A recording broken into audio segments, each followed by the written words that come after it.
बीबी ने क्या कहा? सुबह कपड़ा आएगा। तो सुबह रिजवान लेके आ गया।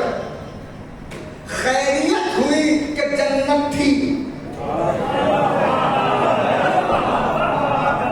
ऐसी बात नहीं पढ़ूंगा मैं, सही बता अगर आएगा। खैरियत ये हुई कि जन्नत मौजूद थी। अल्लाह रज़ा अली कुर्सी लिखते हैं, अगर जन्नत वजूद में ना होती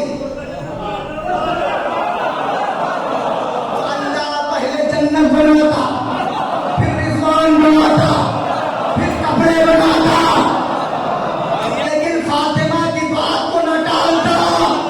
अरे मैंने कहा अगर खुद को आज़ादार समझते हो तो बैठे नहीं रहोगे, मगर फातिमा की बात को न टालता। अगर जन्नत न होती तो अल्लाह पहले जन्नत बनाता, फिर रिज़वान बनाता, फिर नहरें बनाता, फिर सलसबील बनाता, फिर सारी चीजें बनाता, फिर हसनैन का कपड़ा बनाता, फिर रिज़वान को भेजता, लेकिन फातिमा की ज़बान कटने न देता। का दलील क्या है? का दलील ये है कि जिस फातिमा की ज़बान की वजह से अल्लाह पूरी कौम पैदा कर दे।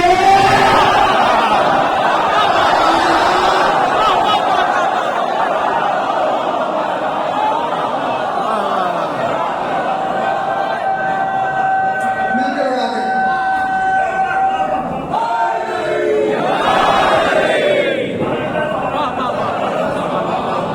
जिस बीबी की ज़बान की वजह से अल्लाह कायनात में पूरी कौम पैदा करे, वो बीबी की ज़बान कटने न देता।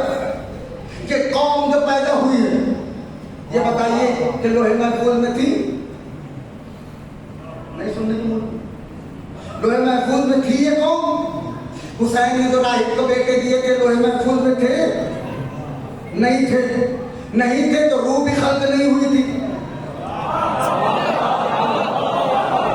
आज सुनना है तो ऐसे सुनना है। रूह भी खल्क नहीं थी। अल्लाह ने रूह बनाई, बदन बनाए, जिस्म बनाए, आग बनाई, लेकिन हुसैन की बात नहीं टाली। आज़ादार खल्क नहीं थे। बीबी ने कहा कौन रोएगा? अल्लाह ने आज़ादारों के बदन बनाए, हाथ बनाए, सीना बनाया, कमर बनाए। और बीबी की ज़बान रखी अल्लाह ने, पूरी कौम वजूद में ला दी कि चूंकि फातिमा ने कहा है, आज के मेरा दुर्गा बहुत बड़ा, चूंकि फातिमा ने कहा है, ये है फातिमा की ज़बान। बीबी ने जो कहा था हसनैन से, वो ये कहा था कि कपड़े आएंगे। बीबी ने बच्चों से किया था वादा। जुमला आसमान पे बैठ के सुन लेना। बीबी ने हसनैन से किया था वादा, बच्चों से किया था वादा। कपड़े मंगवाना बतूल का बच्चों से है वादा। जिसका वादा इतना सच्चा है, उसका दावा कितना सच्चा होगा।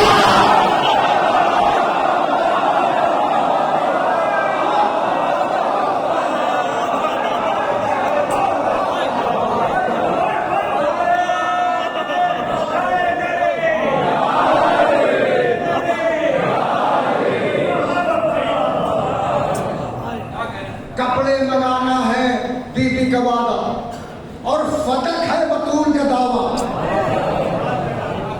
तो जिसका वादा इतना सच्चा हो, उसका वादा कितना सच्चा होगा। लेकिन हाय रे, कायनात के सबसे बड़े झूठे लोग, जिनकी नस्लों में अल्लाह ने झूठ रख दिया।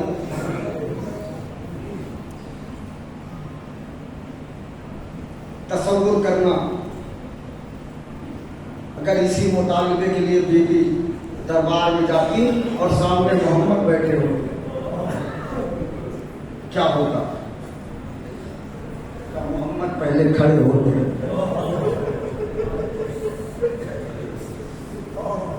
फिर अपनी जगह बिठाते,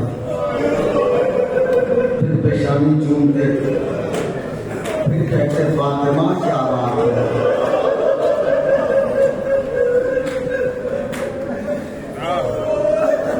किसी मोहल्ले में अगर आपकी बड़ी इज्जत हो और वहां खुदा न खास्ता कोई बेहुरमती आपकी हो जाए, जिंदगी भर आप नहीं भूले, मस्जिद से ज्यादा इज्जत फातिमा को कहीं नहीं मिलती। उसी मस्जिद में बीवी जाती थी तो मोहम्मद खड़े होते थे, और उसी मस्जिद में बीवी 4 घंटे खड़ी रही। किसी मलूम में बैठने को मिला, रो लेना सो करो, अल्लाह जाने अगला साल किसे नसीब हो किसे ना हो। बीवी के दरवाजे पे कत्ल-ए-बाप हुआ। बीवी ने कहा कौन?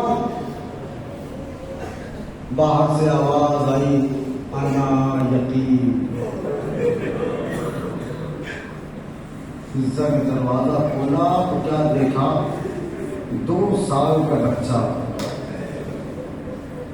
2.5 साल का बच्चा, आंखों में आंसू भरे हुए खड़ा। फिजा ने हाथ पकड़ा, बीवी के पास लेके आई। बीवी ने कहा मेरे लाल क्या बात है? बच्चे ने कहा बीवी मेरी माँ 3 दिन से भूखी है। मैंने अपनी माँ से कहा माँ मेरी गैरत गवारा नहीं कर रही है कि हर दरवाजे पे जाके मांगू। अम्मा क्या पूरे मदीने में कोई एक ऐसा घर नहीं है जहां मैं जाऊं तो खाली हाथ ना आऊं? बीवी मेरी माँ ने आपका नाम बताया, ताहिरा के दरवाजे पे चला जा, वहां से तुझे मिल जाएगा। बीवी गैरत कह रही थी कि न जाओ, मजबूरी कह रही थी कि जाओ। बीवी ने फिजा को देखे कहा फिजा जी बीवी घर में कुछ खाने को है? फिजा ने मुंह पर तमाचे मारने का बीवी हसनैन का चौथा पापा है।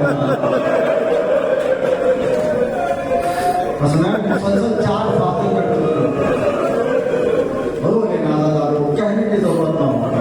खुदा ना करे हमें फातिमा के ऊपर पड़ोसियों की तरह रोना पड़े, इसलिए कि घर में मैयत होती है तो रोता पड़ोसी भी है, रोता घरवाला भी है, लेकिन पड़ोसी जरा शर्मा के रोता है, घरवाला चीजें मार के रोता है। ऐसे रो जैसे फातिमा का हरा हुसैन को रोती है, या मेरे करबलाई लाल, जैसे हुसैन अपनी माँ को रोते हैं, जाओ माँ। फिजा कुछ खाने को है, बीवी बच्चों का फाफा चल रहा है। बीवी ने अपने सर से तदहीर वाली चादर उतारी, कहा फिजा सलमान को बुला के इसे दे दे, कहते बाजार में फरोख्त करके आ जाए। सलमान ने चादर ली, फिजा से पूछा क्या करना है? कहा बेचना है। सलमान की आंखों से आंसू जारी हो गए। बाजार में गए, कुछ बोल रही नहीं, खाली रो रहे। शाम होने लगी, हल्की चादर लेके वापस होने लगे। बतूल की चादर लेके सलमान रो भी रहे। एक यहूदी के दरवाजे से गुजरे, यहूदी ने चादर देखा, कहा सलमान रुक जाओ, चादर बेच रहे हो? सलमान ने खाली गर्दन हिलाई के हाँ। यहूदी ने कहा रुको मैं अपनी किताब देख के आता हूं। यहूदी अंदर गया, किताब लाया, चादर देखी, किताब देखी, चादर देखी, किताब देखी, चादर देखी, किताब देखी। कहा सलमान ने चादर में खरीदूंगा, लेकिन तुम्हारे हाथ से नहीं। फिर का मस्जिद में मोहम्मद के सामने खरीदूंगा। मातम करके रो लेना, मसाज खत्म कर दूंगा, मोहम्मद के सामने खरीदूंगा। मस्जिद नबी में चादर लेके सलमान आए, मोहम्मद के सामने चादर रखी गई। यहूदी ने कहा नबी अल्लाह पहले हाथ बढ़ाइए, मैं कलमा पढ़ूं। नबी ने हाथ बढ़ाया, यहूदी ने कलमा पढ़ा, ला इलाहा इल्लल्लाह मुहम्मद रसूलुल्लाह। मुसलमान हुआ। सलमान ने कहा मेरे भाई कीमत तो अदा कर दे। कीमत निकाली, चादर की दे दी। चादर देने के बाद, कीमत लेने के बाद सलमान ने कहा भैया तुमने कीमत दे दी है, चादर ले लो, भर जाओ। हाथों को जोड़ के कहने लगा सलमान जब यहूदी था तो हाथ लगाया नहीं, अब मुसलमान हो गए, बची उनकी चादर।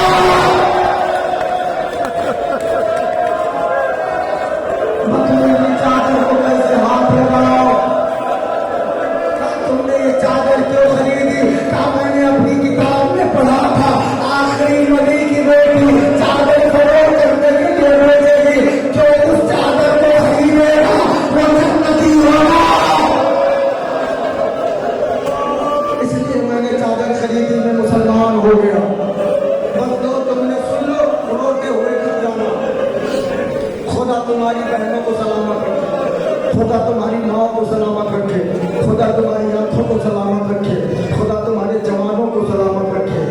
हाय करके रोते हो ना तो हुसैन को बड़ा सुकून मिलता है, हाय करके रोते हो ना तो ज़ैनब को बड़ा सुकून मिलता है। तीसरा दिन था नबी को गए हुए, मैं नहीं जानता कौन कैसे सुनेगा, तो सैयद है मुझे माफ कर देंगे, मैं सैयद नहीं सैयदों की कनीज का बेटा हूँ। जुमला मैं पढ़ रहा हूँ, जब तक आपकी है जिम्मेदार आप है। तीसरा दिन था नबी को गए हुए कि बतूल के घर से धुआं उठा,